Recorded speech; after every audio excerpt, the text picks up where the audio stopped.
जय जगन्नाथ सांग मैंने आज आसतु जा आज चंदनेश्वर वर्षा दिन स्टार्ट हो गला बोलबम पिला भी आसला सब बोलबम जाऊँ प्रथम सोमवार आम जाऊँ आज चंदनेश्वर चलन जा बुलिकी आसवा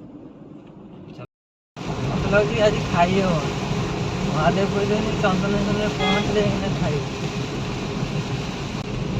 ये जाइए सब चंदनेश्वर जन सब कमेंट बॉक्स वीडियो भल लगी लाइक कर शेयर कर कमेंट कर भलपाए टे दब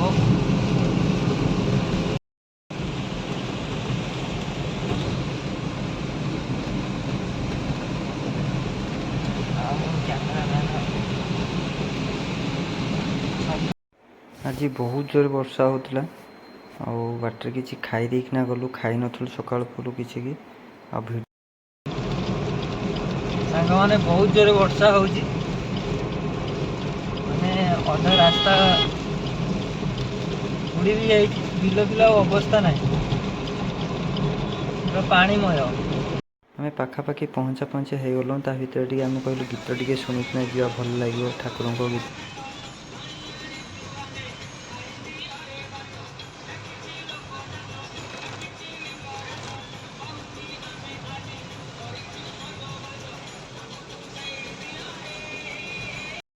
चंद्रशेखर टेम्पल आज बहुत भीड़ थी भक्त मैंने बहुत अच्छे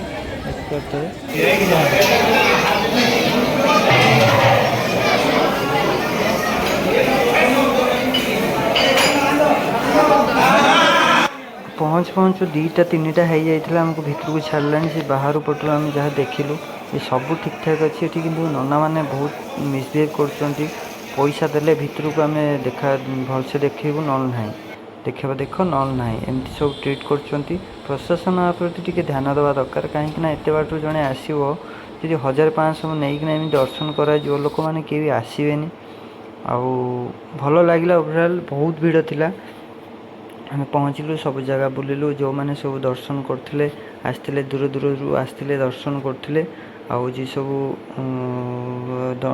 दंडवत होती कहीं मानसिक थिला सब दंडवत होती केते दंडवत मुझे जानी हमें मंदिर चारिपाखे दंडवत करती हूँ चंद्रेश्वर टेम्पल ये आमर गोटे अच्छी महादेव त्रिशूल ता तले गोटे छोट गछ भी अच्छी यहाँ गोटे पोखरी जी सब मानसिक पूरण है कि घाटे आसिकना आमर गाधाती ये गाधती समस्ते आसिकी मानसिक पर ये आसिक गाधाती मुझे जानी बस मुझे जाकि तो वर्षा भी होता मुझे जाकि पानी बहुत छिंचे पड़े टे आउ जी भी आ भर गाधो देखिकिना जीव छोट छुआ माँ भौणी मैंने समस्त अनुरोध कहीं बहुत शिउली होती गोड़ खस मैंने तले जाइना पड़ो पछ पछ मुंड माड़ हम आम आसलु आमर ये हूँ आम दुर्गा माँ ठाकुर को दर्शन करदे नेक्स्ट आम जा दुर्गा माँ को दर्शन है दर्शन पर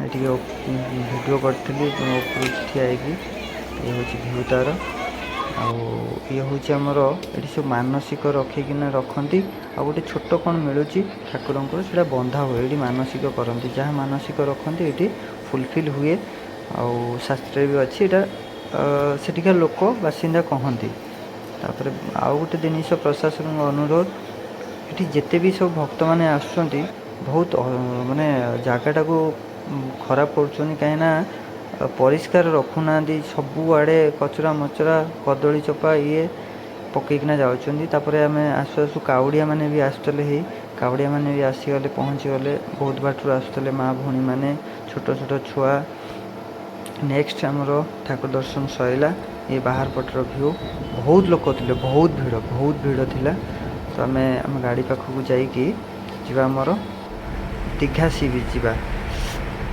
सेठी सेमती सेठू बाहरला पर बहुत रास्ता सारा पानी आसी जाइथिला माने बहुत भीड़ आज दीघारे भी बहुत भीड़ थिला वर्षा सेमती लगी रही था आम सकाल 8 बाहर थिलु तापर भी वर्षा बहुत जोर लगिना थिला ये आम पहुँचा हो गलु आमर दीघा पाखापाखि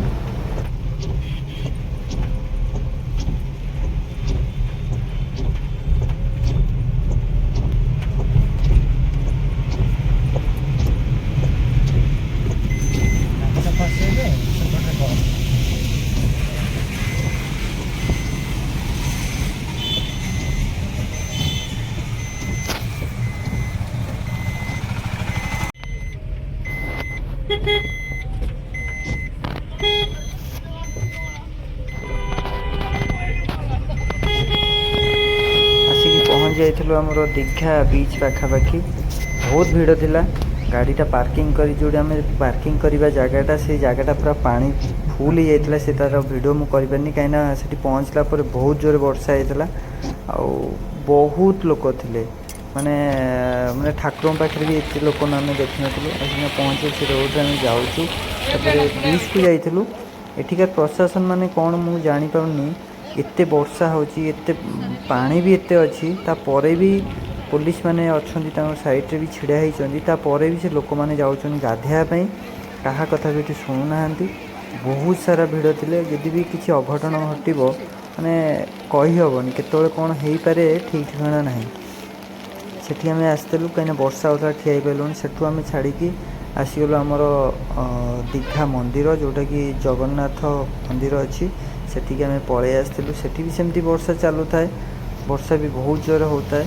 ଧୀରେ ଧୀରେ ଆମେ ଯାଉଥାଉ। ମାନେ ଯାହାକୁ କୁହନ୍ତି ଏ ବର୍ଷ ବହୁତ ଜୋରେ ବର୍ଷା ହେଇଛି, ବହୁତ ବର୍ଷା। ଆଉ ଯିବା, ଚାଲନ୍ତୁ ଦେଖିବା ମନ୍ଦିର ଭିତର। ଆଗରୁ ତ ଆମେ ଫାଷ୍ଟ ମୁଁ ଯେବେ ଆସିଥିଲି, କାହିଁକିନା ଆଲାଉ କରିଥିଲେ, ଏବେ ମୋବାଇଲ ଆଲାଉ କରୁଛନ୍ତି ନାହିଁ ମୁଁ ଜାଣିନି। ଚାଲନ୍ତୁ ଯିବା ଦେଖିବା। ସେଠି ପହଞ୍ଚିଲା ପରେ ଦେଖିବା, ଗାଡ଼ିଟା ଆମେ ପାର୍କିଂ କରିଦେବା। ଏଇଟା ଆମର ଧାମ ଲେଖା ହେଇଥିଲା, ଏଟାକୁ ଏବେ କଲଚରାଲ ସେଣ୍ଟର କରିଦେଇଛନ୍ତି। ଯାହା ବି ହଉ ମମତା ଦିଦି ଆମର ବହୁତ ବହୁତ ଧନ୍ୟବାଦ ଆମର ମମତା ଦିଦିଙ୍କୁ। ଧାମ ହେଉଛି 4ଟା। ଏଠି ଆସିଲା ପରେ ତାଙ୍କର ଏଠି 4ଟା ପରେ ଯାଇକିନା ଠାକୁର ଦର୍ଶନ କରିବ, ତା ଭିତରକୁ ଏଣ୍ଟ୍ରି ହେବ। କିନ୍ତୁ ଆମ ପୁରୀରେ କ'ଣ ନା, ତୁମେ ଠାକୁର ପହଡ଼ ପଇଲା ବି ସେ ଗ୍ରାଉଣ୍ଡ ଭିତରେ ବି ତୁମେ ରହିପାରିବ। ଏଠିକାର କ'ଣ ପ୍ରୋବ୍ଲେମ୍, କ'ଣ ପାଇଁ ଭିତରକୁ ଛାଡ଼ୁନାହାନ୍ତି, ସେଇଟା 4ଟା ପରେ ତୁମେ ଗ୍ରାଉଣ୍ଡ ଭିତରକୁ ଯିବ, ବୁଲାବୁଲି କରିପାରିବ। କିନ୍ତୁ ଆମ ପୁରୀରେ ସବୁକିଛି ସୁବିଧା ଅଛି। ମୋତେ ଟିକେ ଭଲ ଲାଗିଲାନି, କାହିଁକିନା ତାଙ୍କର ଏଠି ପ୍ରୋବ୍ଲେମ୍ କ'ଣ ନା, ତାଙ୍କର ଭିତରକୁ ଛାଡ଼ୁନାହାନ୍ତି। 4ଟା ପରେ ଛାଡ଼ିବ। ସେ ଗ୍ରାଉଣ୍ଡ ଭିତରେ ବି ତୁମେ ରହିପାରିବନି, ଏତେ ବଡ଼ ଜାଗା ହେଇଛି ବୁଲାବୁଲି। ତା ଭିତରେ ମୁଁ ଯାଇକିନା ଟିକେ ଭିଡ଼ିଓ କଲି। ପ୍ରବଳ ବର୍ଷା ହେଉଥାଏ, ସେ ବର୍ଷାରେ ବି ଆମର ଭିଡ଼ିଓ ସୁଟିଂ ଚାଲିଥାଏ। ଆସନ୍ତୁ ଯିବା ଦେଖିବା। ଆମ ଠାକୁର ଭିତରକୁ ଆଲାଉ ନାହିଁ। ଆଗଥର ମୁଁ ଯେମିତି କହୁଥିଲି, ଆଗରୁ ଭିଡ଼ିଓ ସୁଟିଂ କରିବା ପାଇଁ ଆଲାଉ ଥିଲା, ଫଟୋ ଉଠାଇବା ପାଇଁ ଆଲାଉ ଥିଲା। ଏବେ ଟୋଟାଲ୍ ସବୁ ବନ୍ଦ କରିଦେଇଛନ୍ତି, କିଛି ବି ଫଟୋ ଉଠାଇ ଦେଉନାହାନ୍ତି। ଆଉ ଏମିତି କିଛି ଭିଉ ଥିଲା ଆମର ଦୀଘା ଧାମରେ। ଲୋକ ବି ଏତେ ନଥିଲେ, କାହିଁକିନା ବିଚ୍ ଉପରେ ବହୁତ ଲୋକ ଥିଲେ, ଟିକେ ମନ୍ଦିରକୁ ଆସିନଥିଲେ। ଏପର୍ଯ୍ୟନ୍ତ ବି ବର୍ଷା ହେଉଥାଏ। ବର୍ଷାରେ ତାପରେ ଆମେ ରିଟର୍ନ ପଳେଇ ଆସିଲୁ, କାହିଁକିନା ରାତି ବହୁତ ହେଇଯାଇଥିଲା। ଏମିତିରେ ବି ବହୁତ ବର୍ଷା ହେଉଥିଲା। ପୁଣି ଦେଖା ହେବ ନେକ୍ସଟ ଭିଡ଼ିଓରେ। ଆଉ ଭିଡ଼ିଓଟି ଭଲ ଲାଗୁଥିଲେ ଲାଇକ୍, ସେୟାର, କମେଣ୍ଟ। ଆଉ ନୂଆ ଏ ରାସ୍ତାକୁ ପାଦ ଦେଇଛି, ତ ଆପଣଙ୍କୁ ଭଲ ପାଇବା ଆଉ ଆପଣଙ୍କ ସପୋର୍ଟ ମୋତେ ଆଗକୁ ନେଉ। ଏତିକି ଜଗନ୍ନାଥଙ୍କ ପାଖରେ ପ୍ରାର୍ଥନା। ଆପଣ ସମସ୍ତେ ଭଲରେ ରୁହନ୍ତୁ। ଜୟ ଜଗନ୍ନାଥ।